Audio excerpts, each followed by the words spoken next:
नमस्कार, मी मुक्ता किचन रेसिपीमध्ये आपलं स्वागत आहे। चला तर मग आज बनवूयात पारंपरिक पद्धतीची झणझणीत अशी उडदाची भाजी। त्यासाठी आपण पाऊण वाटी उडदाची डाळ घेतलेली आहे। डाळ जी आहे ते गावरानी आहे, सालपटा सगळ घेतलेली आहे। त्याला छान अशा 2-3 शिट्ट्या काढून घ्यायच्या। आपल्याला जास्त पण अशी गरगट करायची नाही आहे, थोडी जाडी भरडीच ठेवायची आहे। त्यासाठी आपल्याला लागणार साहित्य आहे हिरव्या मिरच्या 6 आहेत, 5-6 लसणाच्या पाकळ्या, अद्रक आणि कोथिंबीर हे आपण मिक्सरला फिरून घेणार आहोत। त्यानंतर कढईमध्ये मोहरी टाकायची आहे। मोहरी छान अशी तडतडली की त्याच्यामध्ये आपल्याला घालायचा आहे कांदा। छान माझा कांदा परतत आहे तोपर्यंत आपण कुकरमध्ये डाळ जी आहे ती पण तयार झालेली आहे। जास्त अशी डाळ शिजवायची नाही आहे, थोडी जाडी भरडीच ठेवायची आहे। तर माझी डाळ पण शिजून तयार आहे। तर चला तर मग कांदा पण भाजला गेलेला आहे। त्यामध्ये घालायचं आहे आपल्याला लसूण, कोथिंबीर, हिरवी मिरची, अद्रक एकत्र वाटून घेतलं होतं ते टाकायचं आहे। ते पण छान असं कढईला चिटकायला आलं की आपल्याला डाळ जी आहे ती टाकायची आहे।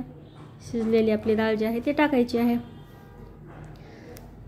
त्यामध्ये घालायचं आहे अर्धा चमचा तीळ आणि कारळाचं कूट आणि चवीनुसार मीठ टाकून मी 5 मिनिटं शिजून घेणार आहे।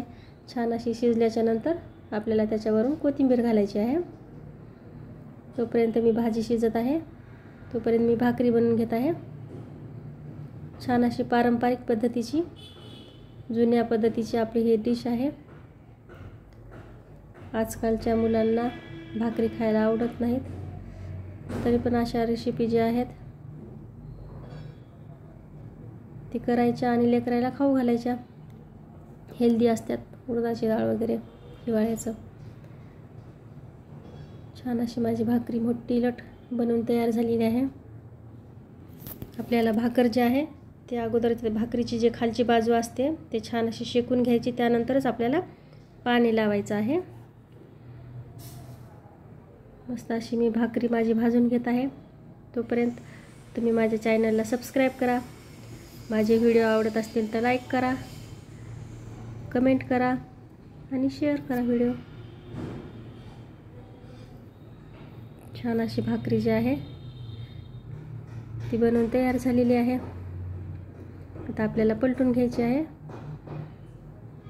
मी तव्यावरच शेकून घेत आहे भाकरी, डायरेक्ट गॅसवर नाही टाकत। म्हणतात काहीतरी केमिकल वगैरे असतं, त्यामुळे मी तव्यावरच भाजते भाकरीला। छान अशी भाजी पण शिजून तयार झालेली आहे। आता आपल्याला कोथिंबीर टाकून ताटामध्ये काढून घ्यायची आहे भाजी। चला तर मग तुम्ही पण बनवून पहा आणि कमेंट करून सांगा माझी रेसिपी कशी वाटली। धन्यवाद।